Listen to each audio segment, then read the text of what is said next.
Friends, today I am very fortunate that I have with me Dr. K.V. Singh Sakhe. He is MA PhD and he had been principal for over 20 years in CBSE school in Nainital. And now he is honorable member of Uttar Pradesh Public Service Commission. I would like to hear from him about the career planning of a kid, and this can be very useful for our people and particularly for the children who are going to their primary level, then secondary level. So he can give you the guidance because he has been a friend and philosopher, and he is versatile personality in the field of Buddhism. He is a ardent follower of Baba Sahib Dr. B.R. Ambedkar, and he knows so many things about Buddhism.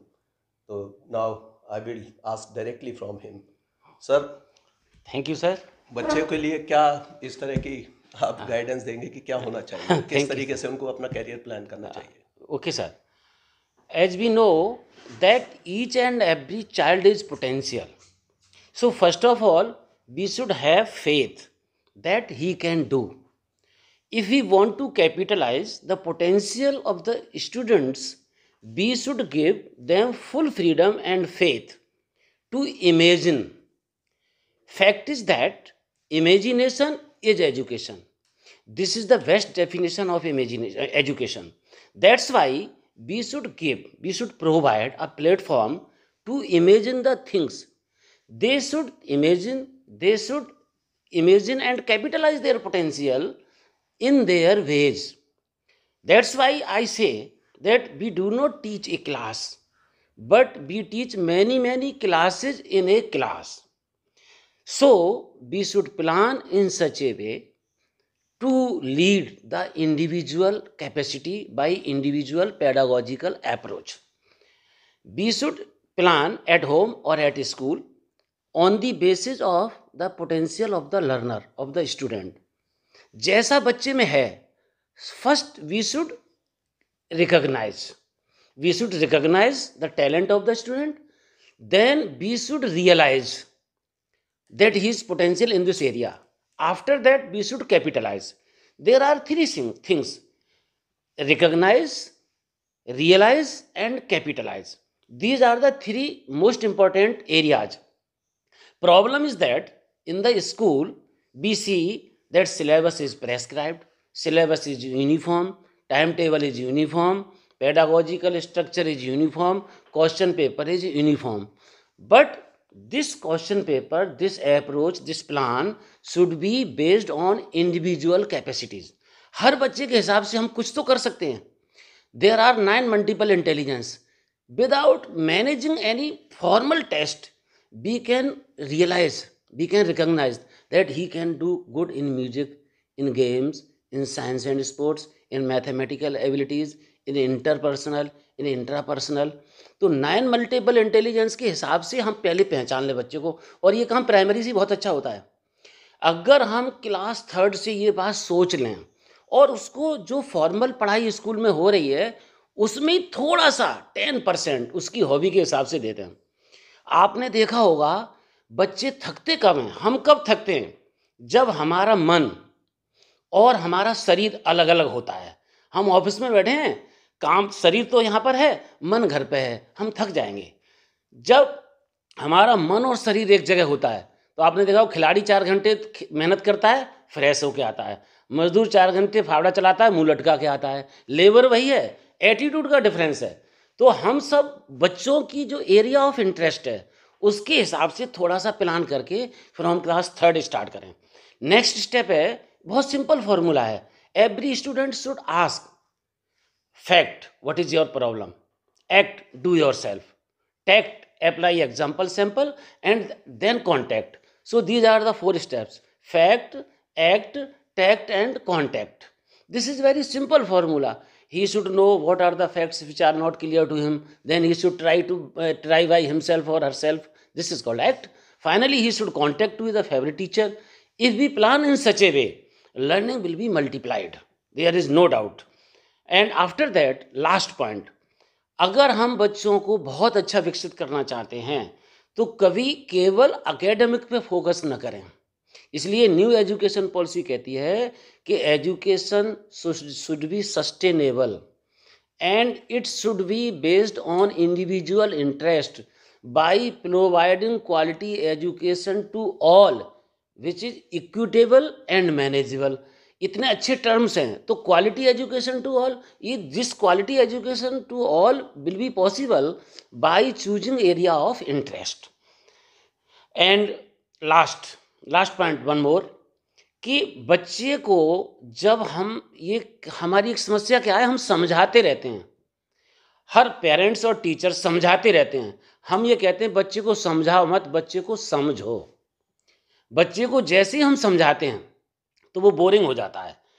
एक example है, छोटा बच्चा सो जा, माँ सोचती है कि मेरी लॉरी की वजह से सो गया है. वास्तव में बच्चा बोर होता है, कहाँ तक सुने, लाओ सो ही जाते हैं. तो वो बोरिंगनेस से सोया है, वो लॉरी के म्यूजियम से नहीं सोया है.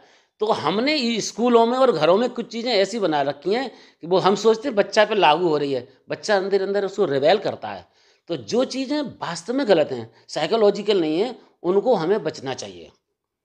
सर, टॉप पर पहुंचने के लिए हाँ, क्या मतलब क्या क्या स्ट्रेटजी होनी चाहिए? जैसे टॉप सीडी की आप बात करते हैं. हाँ, यस, उसके बारे में थोड़ा बताइए. यस टॉप यस सीडी के बारे में. उसके लिए सर देखिए, मेरा एक सिंपल फॉर्मूला है कि बच्चे पढ़ते हैं तो एक तरफ से किताब लेके बैठते हैं, तो हमने उसका एक सिंपल फॉर्मूला बनाया है कि आफ्टर स्टडीइंग और रीडिंग एनी टॉपिक, तो अब जो एप्लीकेशन बेस्ड क्वेश्चन आ रहे हैं, पहले स्पून फीडिंग बेस्ड आते थे, किताब में से प्रश्न बनते थे, अब वो नहीं है.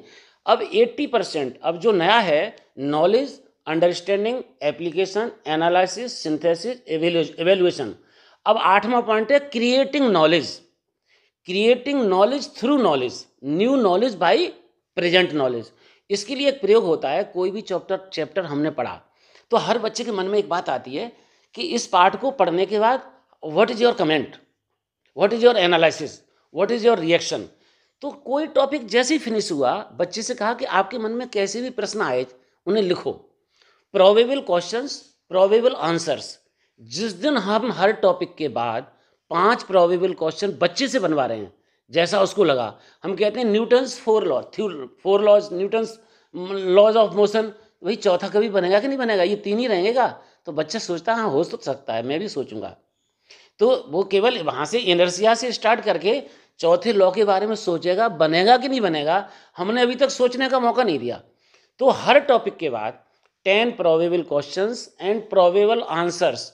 Don't bother whether they are correct or incorrect, or I can say at least 30-40% questions will be very joyful. बच्चा कहेगा yes I can do, this has been done by me. जब by me I can attitude which can be done by me, जिस दिन by me का sense आता है तो learning अपने आप हो जाती है. इसलिए एप्लीकेशन बेस्ड चीज़ें बच्चों को डेवलप करानी चाहिए, वो सही हो चाहे गलत हो, उससे उसकी थिंकिंग स्किल और decision making skill, confidence skill बहुत अच्छा होता है. 2-3 चैप्टर में पहले गलती होंगी, जैसे ही वो 4-5 चैप्टर में पहुंचेगा, अरे वाह ये तो मेरा वाला क्वेश्चन आया एग्जामिनेशन में. और अब सबको सिखाया गया है कि रोट लर्निंग वाले क्वेश्चंस अब नहीं आएंगे, अब आएंगे एनालिटिकल थिंकिंग के, एप्लीकेशन के, और ये क्रिएशन ऑफ नॉलेज. इसीलिए आई स्टेम इनोवेशन क्या है, इनोवेशन यही है. इसलिए बच्चों को they should go beyond boundaries of syllabus, boundaries of books and boundaries of teaching method done by the teacher. जब इन सब से बाहर लड़का निकलेगा तब उसकी नॉलेज होगी. Knowledge is not information, it is the sensitization and application done by someone else. तो ये आपने अभी डॉक्टर साके को सुना, और एक अच्छे टीचर के यही गुण होते हैं कि वो बच्चे में एक जिज्ञासा जागृत कर दें पढ़ाई के प्रति, नई नई चीज़ों को जानने के लिए. आज जितनी भी बातें बताई हैं, मैं चाहूँगा कि डॉक्टर साके से आपको संपर्क में बने रहने के लिए कृपया चैट बॉक्स में जाकर, मैसेज बॉक्स में जाकर लिखिए कि आप किन विषयों पर आप चाहते हैं कि बच्चे के डेवलपमेंट के लिए आप क्या क्या सुनना चाहते हैं. क्योंकि डॉक्टर साके का एक बहुत ही लंबा अनुभव है, और ऑफिसर्स में किस तरह की क्वालिटीज़ वो देखते हैं ये भी आपको बताएंगे, और इसके अतिरिक्त आप किस प्रकार से बच्चों की ग्रूमिंग कर सकते हैं ताकि वो देश के एक बहुत अच्छे नागरिक बने. तो मैं धन्यवाद करना चाहूँगा डॉक्टर साके का कि आपने आज बहुमूल्य समय दिया. और मैं आपसे ये भी रिक्वेस्ट करूँगा कि समय समय पर सभी को गाइड करते Sure, रहिए। sure, sure. धन्यवाद। This is sharing learning, and I am very happy to be with you today.